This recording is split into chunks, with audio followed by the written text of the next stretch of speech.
انگریز نے یہاں فوج کا نظام بھی اپنی مرضی اور اپنی جو ان کے خیالات تھے اور ان کے جو عزائم تھے اس کی بنیاد پر بنایا. بیوروکریسی کا نظام بھی اسی طرح بنایا. آپ دیکھیں کہ یہ انگریز سامراج کس قدر ہوشیار تھا کہ جہاں جو ڈیموکریسی ان کے ہاں موجود ہوتی ہے اس ڈیموکریسی سے اس نے اس خطے کے لوگوں کو دور کرنے کی کوشش کی. وہاں جو بیوروکریٹ تیار ہوتا ہے اس کو یہ سکھایا اور بتایا جاتا ہے, اس کی ٹریننگ میں یہ بات ہوتی ہے کہ تم قوم کے خادم ہو, قوم حاکم ہے اور جمہوری طریقے سے قوم کو حاکمیت اور اقتدار حاصل ہے.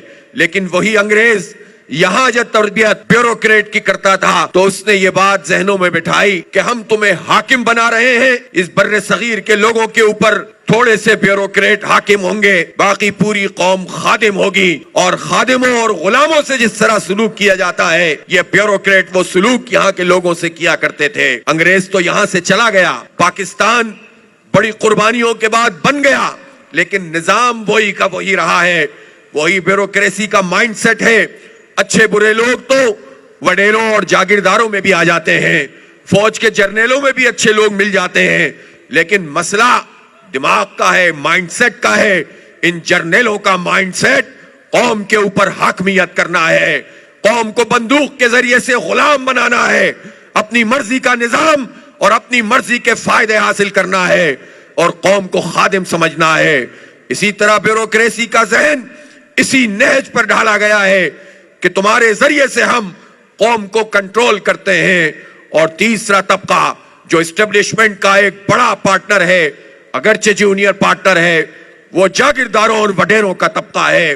یہ جاگیردار اور وڈیرے, یہ بڑے بڑے سرمایہ دار, یہ بیوروکریٹ اور جرنیل, ان کا ایک کنسورشیم ہے جو اس ملک کے اوپر اقتدار کے اوپر قائم ہے اور اس نے قوم کے 98-99% لوگوں کو غلام بنا کر رکھا ہوا ہے.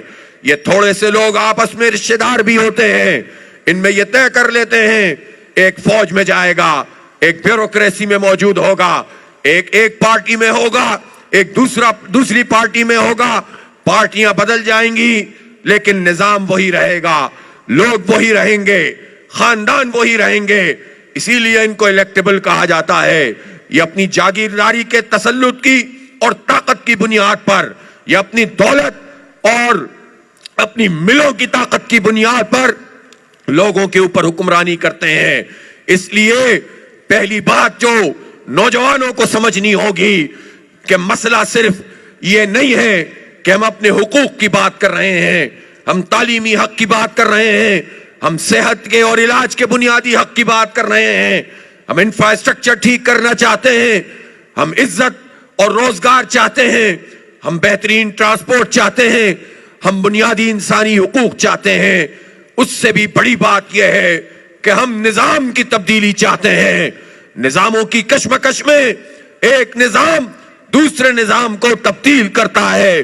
اس نظام کو چلانے والوں نے نعوذ باللہ خدا کی حیثیت حاصل کر لی ہے, اپنی مرضی سے پوری قوم کو اور پوری قوم کے نوجوانوں کو لے کر چلتے ہیں.